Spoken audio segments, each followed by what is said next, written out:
Nung 5 years old po ako, nakaranas po ako ng pagmomolestya.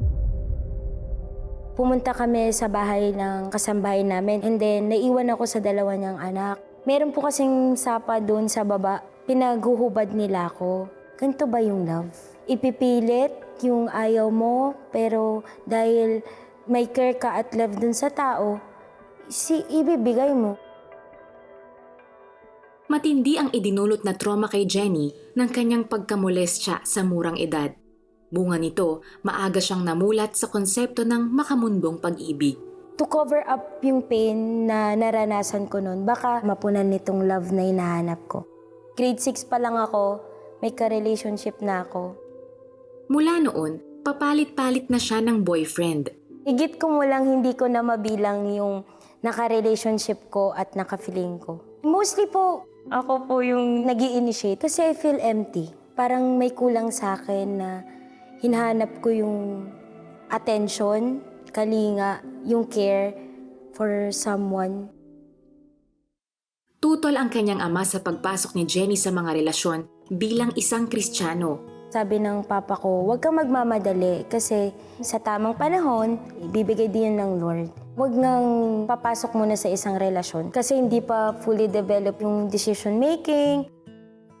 Subalit, tuluyang naging mapusok si Jenny sa pag-ibig lalo na sa kanyang naging karelasyon noong siya ay nasa high school pa lang. May mga nagagawa kami na hindi dapat. Aware ako na mali yun because of the emotion na trigger yung ganito ba yung love? To the point na I almost give in my purity to him. Pero natapos din ang kanilang relasyon at sa paulit-ulit na pagkawasak ng kanyang puso mula sa mga failed relationship, naging mababa ang pagtingin ni Jenny sa sarili. Okay na lang sa akin na masaktan ako. Basta merong magpuna nung emptiness sa heart ko. Sige, okay lang kahit panandalian na lang.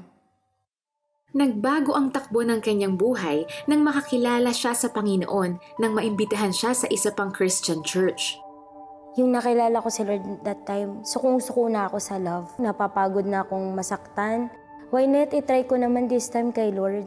Doon ako na-catch ni Lord sa broken season ko. Mas lumalim ang pananalig niya sa Diyos at naging active sa Bible studies at church ministries sa loob ng 6 na taon. Subalit, unti-unti siyang nanghina sa kanyang spiritual life nang dumaan sa panibagong pagsubok.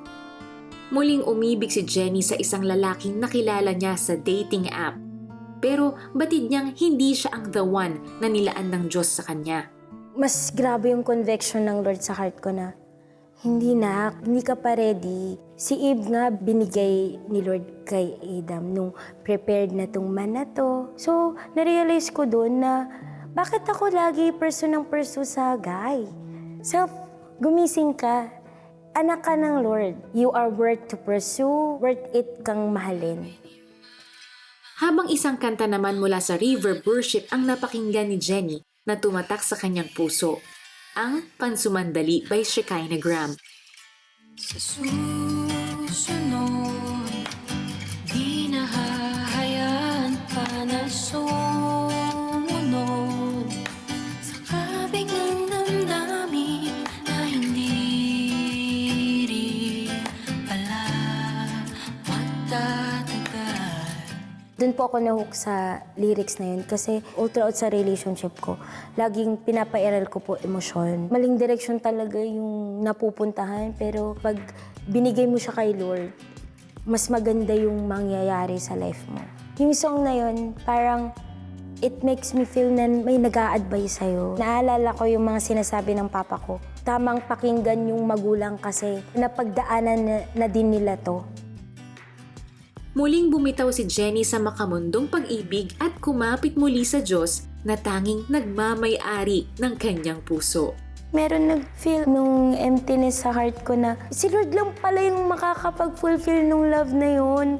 Itong song na to nagpa-realize sa akin na di pansumandali ang pag-ibig kapag si Lord ang naglaan nito sa'yo.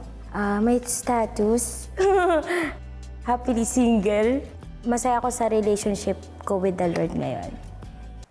God changes lives. Tulungan mo kaming i-share ang transforming love ni Lord sa mas marami pang tao.